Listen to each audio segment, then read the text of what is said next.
Hi, have you ever thought about being in the entertainment industry? Maybe you thought you wanted to make it your career, but you just have no idea. Do I want to be an actress? Do I want to be a model? Do I want to be a voiceover actor? Maybe I want to make movies or produce, direct, write, sing, dance, whatever it is that you're interested in. And you're thinking, oh my gosh, I don't know if I can do this. Can I make a living in it? How do I start? Is it even possible? What have other people been doing? Well, I have an amazing guest for you today. Oh my gosh, I can't wait to even introduce this person. He's so amazing. He's been around for quite a while in the entertainment industry. And when I say he's done pretty much everything, I'm not joking. I mean, like he's done pretty much everything.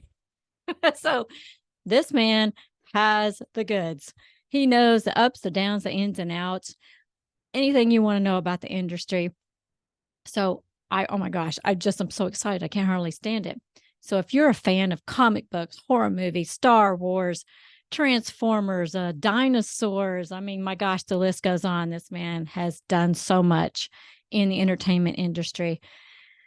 You're just going to be amazed and you're going to love it as much as I'm so excited.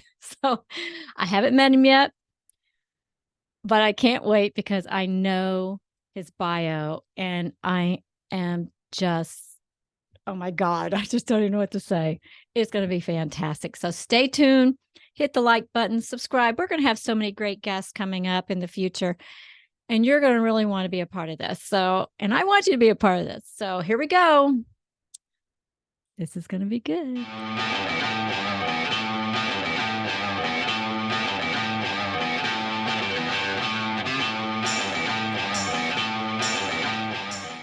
Hi, I'm Honey Gregory, and welcome to my channel. This is Perpetual Learning, where we are continually learning, because if you're not learning, you're dying, right? So I'm so excited, as I told you earlier, that I have this most amazing guest. He has a resume that's a zillion miles long. So all I'm going to tell you at this point is that he is an author of like over 65 books, and he's written screenplays, and he's produced films, and he's been a museum consultant and a dinosaur buff, a cartoonist, a writer, a musician, a songwriter, a lecturer, a movie producer, a voiceover actor, and the list continues on to the point where, oh my gosh, I'm just going to have him tell you because there's so many amazing things. So welcome my special guest today, Donald F. Glut. And I think affectionately they call you what, Dinosaur Don or something like that? Dinosaur Don. Yeah. Dinosaur Don. I love I that. actually listened to a movie. I did a cameo movie called Bikini Drive-In, in the credits at the end, Uh-huh. where my name is listed. I'm listed as Dinosaur Don. I love it. I love it. You know, before I did your interview, I was looking at some other interviews that you've done, and the T-Rex thing is so cool. I can't stand it. It's like, I want one of those in my living room. Are you talking about the skull in my den? Yes, I love it. So how did So you do come, I. how did you, I'm sure. So, we have a mutual friend, the horror host. I think you know who I'm talking about. Count Gore Duvall. Count Gore Duvall, correct. And he said, oh my gosh, you have to have Don on your show because he's like so amazing. Um, so I was looking over your resume and your bio. And so you were born in Texas? I was born in Pecos, Texas, right off an army base because my dad was stationed there during World War II.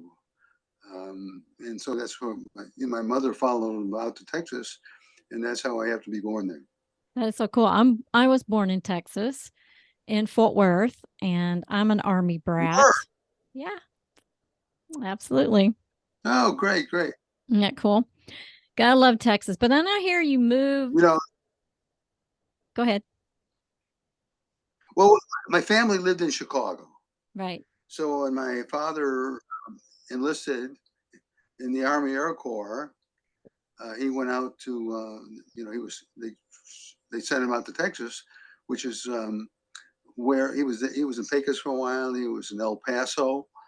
Um, and he was all around. And my mother followed him, and I Yeah. followed along with her when she was pregnant. And then I was born there. And then my mother and I moved back to Chicago. So I grew up in Chicago. I was a city boy, a real street kid when I was in my younger years and teenage years. And then I moved out to California in 1964 for various reasons. and and I went to film school. I finished my last 2 years in college at USC, and then I decided this is where I want to stay. This is really the world I want to be in, not Chicago. Yeah, And California's a lot prettier than and Chicago, no doubt. Probably safer back those days too. yeah, So and there's one opportunity for none. before you left and went to California and went to film school, I believe you were a teenage film producer, maker, director, actor Uh, well, when as a I moved teen. to California, went to film school, I really didn't know what I wanted to do. Uh-huh. One of my hobbies. I don't have any hobbies anymore. They've all become businesses of some sort. But back then, one of my main hobbies was making amateur movies, Right. and I made 41 of those. Well, over the years, Wow. and they were movie dinosaurs and movie monsters like Frankenstein and Dracula and superheroes and things. And I wanted to do it all. I wanted to do the acting, the makeup, the directing, the camera work, the special effects, because that's what I was doing to make my own movies in Chicago. So Right. when I got out here, I realized that people specialize in certain areas, and the areas that you were strongest in are the ones that you like the most. Then you hire other people to do the other stuff. So that was the reason. Right, because in Hollywood, everything's, parceled out by the union, like, and you can't really step on any toes. You have to make sure you have these very defined lines and borders of who's responsible for certain things. Oh yeah, when I made my first professional movie,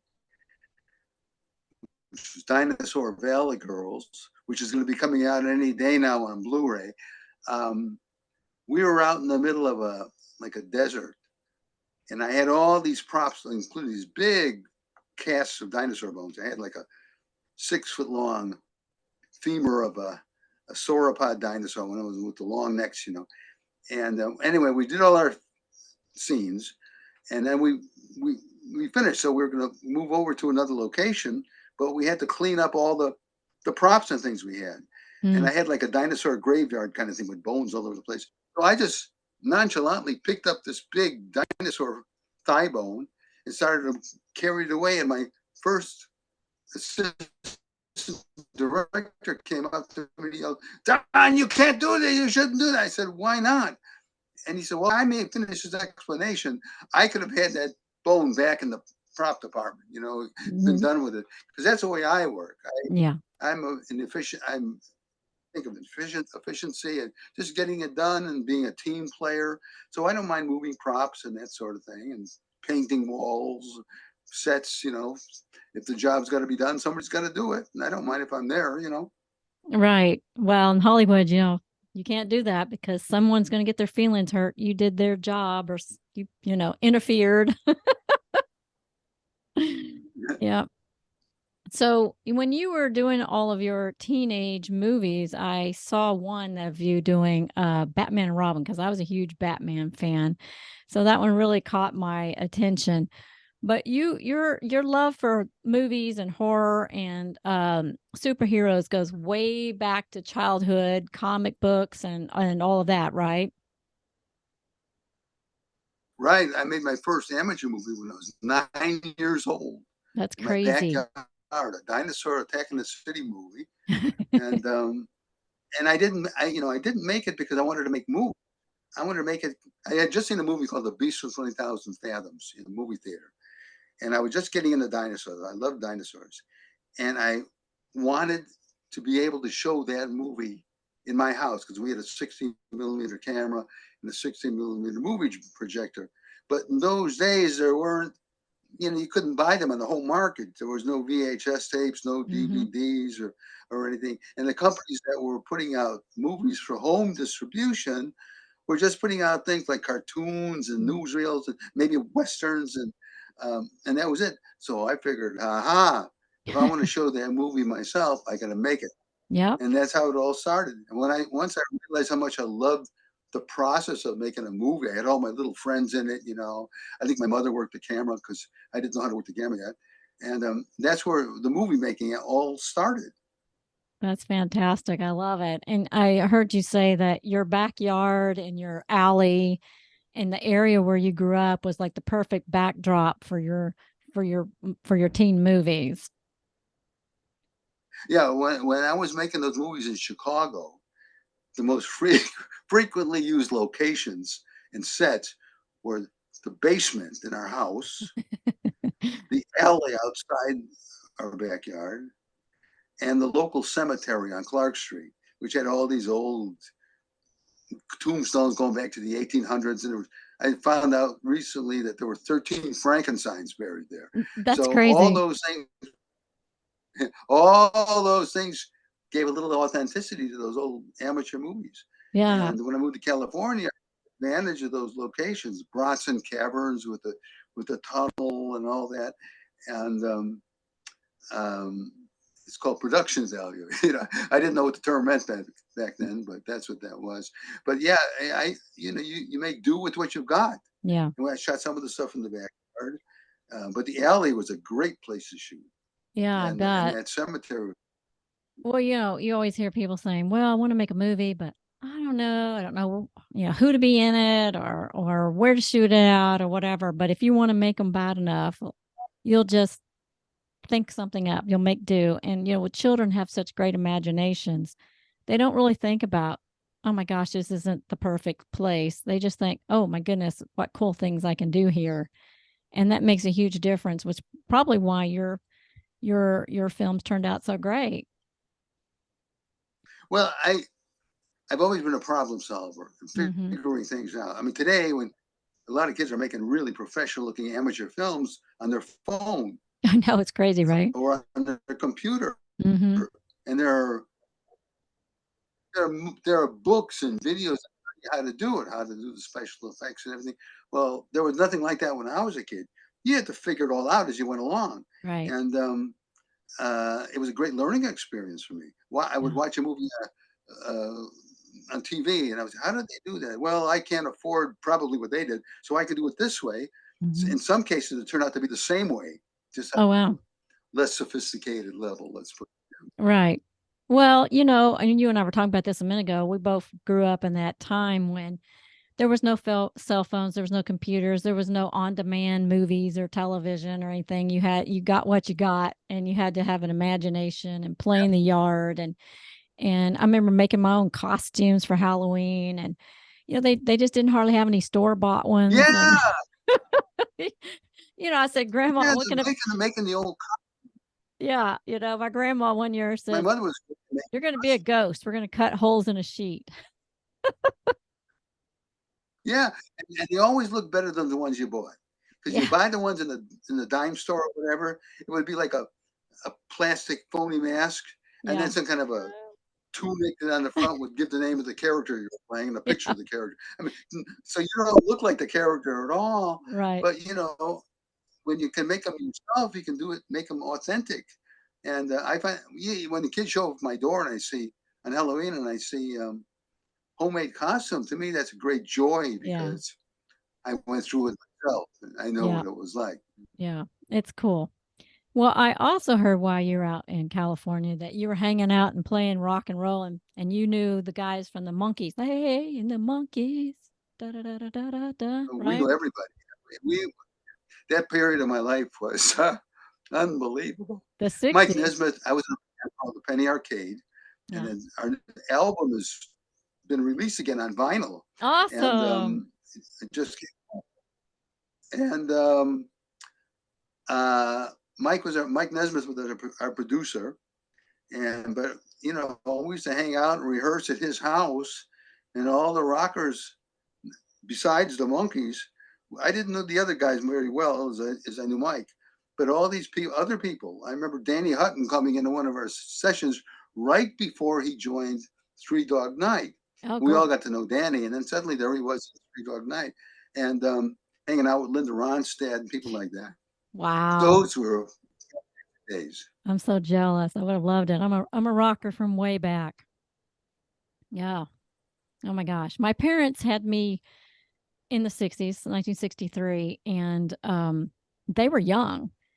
They were in their teens when they had me. So in our house, it was, rock, blues, Elvis, whatever was the for the times, So we had 45s stacked this high. We would put them on and play them over and over and over again and dance around the house with our hairbrush as a microphone, and we'd sing to all the popular songs. You had to have something to do. There was Well, no out of all the things out of all the things I've done, I've done, as you mentioned before, I've been in a lot of different businesses, and I yes. managed to make them all succeed for the most And part. that's what I But think, the thing I enjoy the most and I take the most pride in is the music. yeah. So, but you played and you sang and you wrote songs, right? You did all three? Yeah, I didn't when I was in the Penny Arcade. I didn't write so much. I think I did one song after we split up. We formed another group called the Armadillo, and I wrote a song for that. But for the most part, when I was in the Penny Arcade, I was a bass player and a backup singer, and it was we almost made it. We had all the right connections. We knew all the right people. The music was really good. There was a chemistry between the four of us, just like with the Beatles. Wow. But Mike never quite got the deal he wanted from a record company. Kama Sutra and Elektra, they all loved our stuff, but they weren't going to give us the deal he wanted. And then the Monkees ended, and that was the end of the Penny Arcade. So, Aw, but while it lasted, it was maybe 2, 3 years, a great, great period of my life. sounds so much fun. So, here you are. Now you're transitioning into a new area, and there's a lot of people that want to become an artist and get in the entertainment business who's multi-talented like you are, and they're trying to decide, what do I want to do. And in your situation, it seems like you did like a little bit of all the things that you loved. um so why don't you tell the audience a little bit about what else you did, because you were writing novels and nonfiction, and you were doing comic books and children's TV. Oh my gosh, the list goes on. So how'd you get into all that? Well, I've this might sound terribly, I don't know, cynical or whatever. A lot of these things I didn't set out to do. I stumbled into them, or had right place, the right time. My main goal, well, when I was a younger kid, I really didn't know what I wanted to do. I wanted to do makeup. I wanted to stop motion animation. I wanted to do all kinds of things. I wanted to be a cowboy when I was a little kid, of course, like we all did. But I really, for years, just wanted to be a rock and roll star. That's what I, that's what I wanted. I used to watch the Ed Sullivan Show and see all those girls screaming at Yeah, these guys. I yeah. said, that's what I want. Well, what guy And wouldn't want that? and I I didn't know exactly what I wanted to do besides that, but I knew what I didn't want to do, Yeah. and that was work in a regular, normal job where you did the same thing every day, 9 to 5, 5 days a week for the rest of your life. I didn't want to do that, so I was fiercely, uh, aggressively pursuing things that were basically offshoots of hobbies or things I like to do. And luckily, I had a very talented parents, Mm. and even my uncles, my father's brothers, we all found certain creative things very easy. Get Mm. good marks in school where the other kids were struggling. Things like writing, drawing, music, that sort of thing. I mean, it's just a natural ability, which I'm very grateful for. But unlike most people, especially most of my friends in Chicago, who, you know, hog butcher of the world, and they when they're 18 they grow up and they get a regular job in their father's appliance store or something. I didn't want to do any of that. Yeah. I wanted When I graduated from college, I didn't know what I was going to be. I had a degree in cinema, Mm. but I had some problems with USC at the time, so I wasn't really thinking in terms of making movies. Mm. And the opportunity came my way to play bass with this group that became the Penny Arcade, and I took it. And Yeah. that lasted several years of my life after film school. So I just, opportunities are never lost; they're just passed down to the next person. Yeah. And when I realized that, I just grabbed it. I had friends who would, get the same opportunities I would get, and they would say, "No, I don't want to do that. That's probably not going to be anything," and they would just let it slip by. Well, of course, it could be nothing, but Yeah. it could be something. Yeah. You don't know until you try Yeah. and give it your best shot. Well, you've heard actors say a lot of time, yeah, I passed up that role because it sounded, weird or whatever. And now it's one of those iconic roles that, everybody knows who it is. And you look at like the 2 or 3 famous people who passed it down, and then some nobody or newcomer or whatever got it. And now they're world famous forever. know? Yeah. Yeah, unless it's pornographic or something, Right. they should Right. take every job that's offered to them because Yeah. each one. First of all, I've written a lot of stuff I'm really not proud of. A lot of it was just crap. I admit it was. But I would, like writing for teen magazines and Saturday morning cartoons and things. I would rather be doing that than working as a backer at a Ralph's supermarket. Yeah. It's the worst writing to me was better than, you know, working in a regular job. Yeah. And one thing, once you start building up that resume, one thing leads to another. Yep. And it also shows that, you're not difficult and think you're better or too good for something. Because I know when I was acting years ago, I kind of ran into the same situation where people would be like, well, why did you take that part? I'm like, it sounded interesting. I'd never done that before. It sounded fun. And I did get offered pornography or things like that. And I turned them down left and right because I didn't want to be seen that way. But anything that was, the girl who smiles or the girl with the big puffy hair or the girl who walks by, I mean, shoot, it paid, why not? Because I would always make good connections. I always was really good at like, oh, hey, this is who I am and I'd love to work in your next project. That's how you meet people. Yeah, and certain things that like comic books are looked down upon by a lot of people. They're written for the masses. They're not particularly great writing for the most part. But I've written a lot of comic books, Mm-hmm.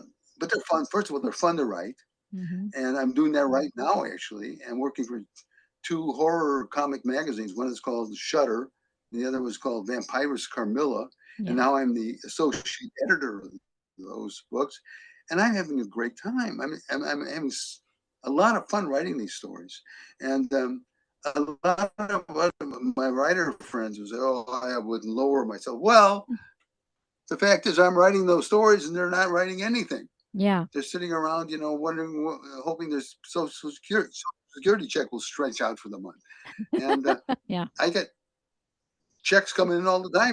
Yeah. You're Book getting review, paid. book royalties, and t- yeah, I Yeah. did a TV commercial once years ago with my only TV commercial with another thing I stumbled into with Dick Clark. Remember Dick Clark? Yeah. Of course. Yeah. American Yeah. Bandstand and all that. Yeah. Anyway, I lived off the residuals for that thing for two years, Oh, wow. and it was one of those things. I went down to Mm-hmm. check. I went down to check my mail, and as I was getting my mail out of the mailbox, a woman walked past me on the sidewalk, and she stopped and she looked. She said, "Are you a professional actor?" I said, "No," and I had long hair then. Okay, Uh-huh. and she said, "Are you 17?" I said, "No, I think it was 21 or something like that." She said, "Here, I'm an agent." And she wrote down this number. Go down there to this address. Be down there like in an hour. Tell them you're 19. And I went down there, and it was for a TV commercial. Oh, cool. Clark for Breck hairspray. Oh my And there was this goodness. long line of guys sitting out there reading, studying their scripts. Okay, and I didn't even look at. I didn't know what the script was, and I went in there, and they're all there with their stage mothers and things, you know. And it got to me, and I just naturally said the line, and they said, "Can you say that in like a deeper voice?" I said, "How about like John Wayne?" So I did the line like John Wayne would say, and I got the part. Oh, yay. And I couldn't believe it. And again, the residuals paid for about 2 years off of that Yeah, because that's they would run crazy. it on American Bandstand on Saturday morning almost every week. And I Wow. had a speaking line. And I was a member of AFTRA because Mhm. I had to join AFTRA because we were doing the recording sessions with Mike Nesmith for the Penny Arcade. It all just sort of fell in together. Yeah. But again, if I hadn't have been down there checking my mail when that woman was walking by, if I would That's have been cool. there for what, like 5 seconds earlier or 5 seconds later, and she's already down the street, Yeah. it never S would have happened. serendipity, right? That's awesome. So, what Yeah, or as my friend who was very jealous of me, he called it my infernal luck. Is oh. what he called it. Well, luck is better than bad luck, so good luck's good. So how did you get into dinosaurs and collecting all these dinosaurs? I hear you've got like this train station with dinosaur villages and horror movie villages and I have things. a house that if you go to www.donglutzdinosaurs.com, you will be amazed. Okay. The company hosting it said it's the largest website they've ever seen. It got Wow. something like 6,000 pages. I mean, it's huge, and a lot of pretty girls on it too. Oh, Um, okay. I was I was about 6 years old. I discovered dinosaurs through uh, things like our home encyclopedia, a couple television shows that had dinosaurs on them at the time, comic books, and then of course eventually the movie that I mentioned before, The Beast and 20,000 Fathoms. And my mother took me down to the Field Museum of Natural History, which was in Chicago, and I saw some of those skeletons and things. It all Mm, sort of came together, yeah. and like most little boys, dinosaurs they just gravitate towards them Yeah. because I think at the time they're monsters, just Mm, like you know witches and werewolves and vampires. But unlike yeah. those, they they were real. They actually lived. And Right. when you went to the museum and you saw those skeletons, they were safe monsters. They couldn't hurt you because they're already dead and the bones are Yeah. mounted. As the years went by, I still love the movies and the comic books and things, but I got into the science of it and I realized that the scientific truths, the accuracies, the information was a lot more interesting to me Mm, than the fantasy things, the fantasy aspect. And it just kept growing and growing and growing. Right now, I'm a volunteer fossil preparator in the dinosaur lab at the Natural History Museum of Los Angeles County. So wow. one day a week, I'm there with a lab coat and like a professor. That's crazy. It's crazy cool. And I get 20% off in the gift shop for doing that And to add there it to my is. collection. Oh my gosh, that's great. I love it. So, you've written a couple books on dinosaurs, not to mention your fiction, but you've also done the nonfiction, like a dinosaur, what was it, dictionary and some things like that. Like, so And you're like an the expert. latest was the latest was Dinosaurs Encyclopedia, which is Hmm. gone up to 8 volumes and takes up this much space on my shelf. That's But crazy. I don't do that anymore. With all the information on the internet that you can get immediately, it's hard to get somebody to buy a $150 book where the Yeah. information is already outdated. Yeah. And it was taking up too much time in life. My social life, just and writing other things that was paying Yeah. more. Um, and I was very, I wanted to make sure everything was accurate and correct, and so I thought it was time to put that to rest. Yeah. Well, it was a phase and you enjoyed it, I'm sure. Time to move on to the next thing. But then you started producing your own movies too, right? Like director, writer, screenwriter, producing your own movies. I understand that, and I went through this myself. I've written a screenplay, and I've been trying to get someone to help me produce it. But oh my gosh, what a game is that! So I know that you had some screenplays that you wanted to produce, and you wound up having to finance them and do them all pretty much on your own, right? Yeah, yeah. It's the hardest part of making those movies is raising the money Yes. and Yeah. getting people that said they were interested in investing, actually writing you a check. And Right. finally, I got tired of that. Got tired of getting phone calls in the middle of the night. Where's our money? Where's our profits? And I finally decided to just do it myself. So the last two movies I made, Dances with Werewolves and Tales of Frankenstein, which come gorgeous, it's still running right now for Nice. another week. Um, those I finance myself. So I have Yeah. nobody to blame, nobody to share the money with, if there's any money coming in, I hope, Yeah. and nobody I have to answer to, which is a wonderful feeling to get that all off my back. Yeah, that's nice because I know personally I'm working on a project and people are like, "Oh, yep, I'm in," and then right when it's time to shoot or right when it's time to do something, they suddenly just disappear. Like I'm out. I don't have Oh yeah, time. I don't have yeah, money. Whatever it is, they've got some excuse, and it's like, okay, this is getting crazy. Yeah. So if you were a young yeah. um, person wanting to get into the entertainment business, make your own movies, what would the advice to them be? Well, first of all, move out to California. That's where all the action really is with the movie. Even today, even with shooting on foreign countries and things, it's Hmm. still Hollywood. Right. And you got to take it as in your mind. You gotta figure that's your day job, not some hobby. And my friends in Chicago always regarded their talents as their hobbies, and they never pursued any of those talents. And you've got this is really, really important. You've got to learn how to accept rejection very early Mm, on, yes. because once you do that, you get rejected, and you realize you're being rejected sometimes not for your work, not for your worth as a human being or anything, but for some crazy reason. Um, then you can just move on and it'll just roll off your back. When we cast the first movie, um, we we hired an actress who was perfect for the role. Can you get me in a movie? Well, she looked exactly like the actress we just hired. Mm, You're not going to hire two people that look and just going to confuse your audience. It's like if you hire a leading man who's um, 5'6" with red hair, you're not going to hire a leading lady who's almost 6 feet tall with red hair. It's just comical, yeah. and a lot of actors don't realize it. They can play any part. Well, nowadays you can't, because you'd be canceled if you try playing. If you're Irish and you try playing English or something, they would say Oh, I that's know. you can't do that. It's Anyway, I don't crazy.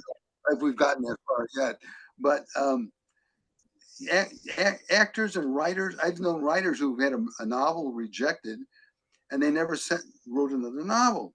They got so you know, destroyed over that Yeah. experience being rejected.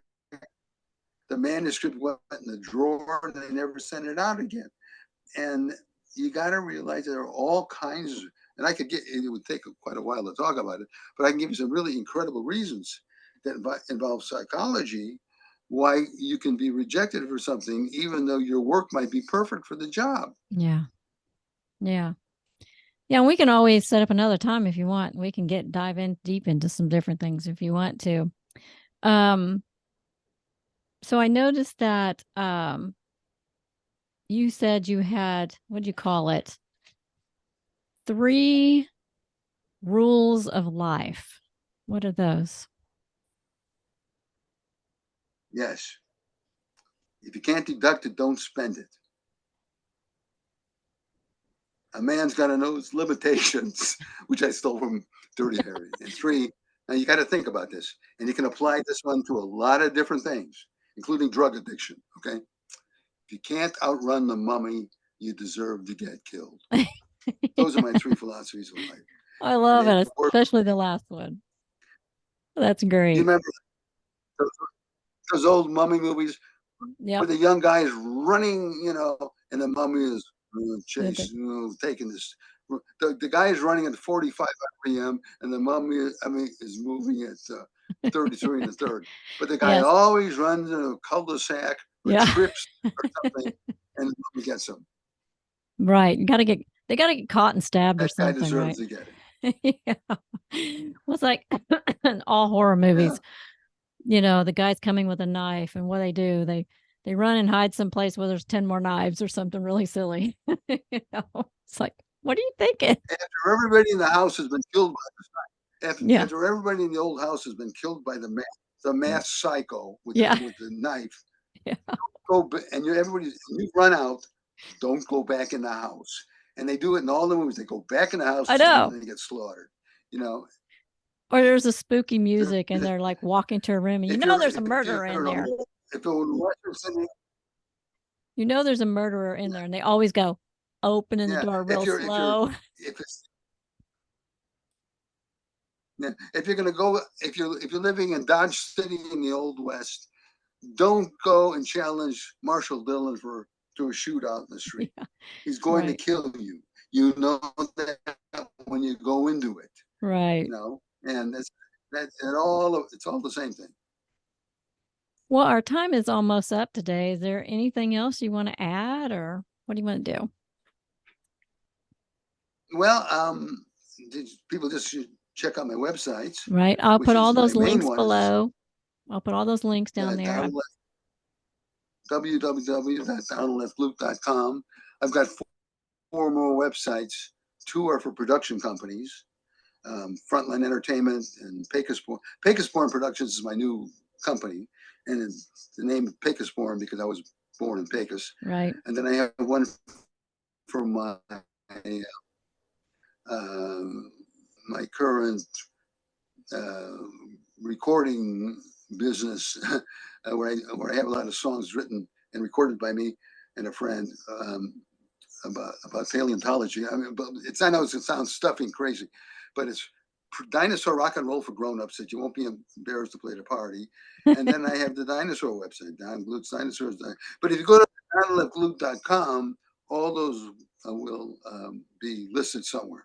Okay. Well, great. And I'm going to go ahead and put them down here. So, my gosh, Don, I'm so glad we figured this out today and I was able to get the interview with you. You've been amazing. Your career has been amazing.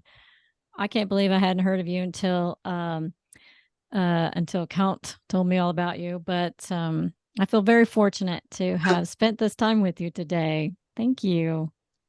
I was at his show many times, and he's in one of my movies, and we're good friends going back. All right. So it's fixing to cut us off. So thank you so much. I enjoyed it. And I look forward to next time. Me too. Thank you. Thank you.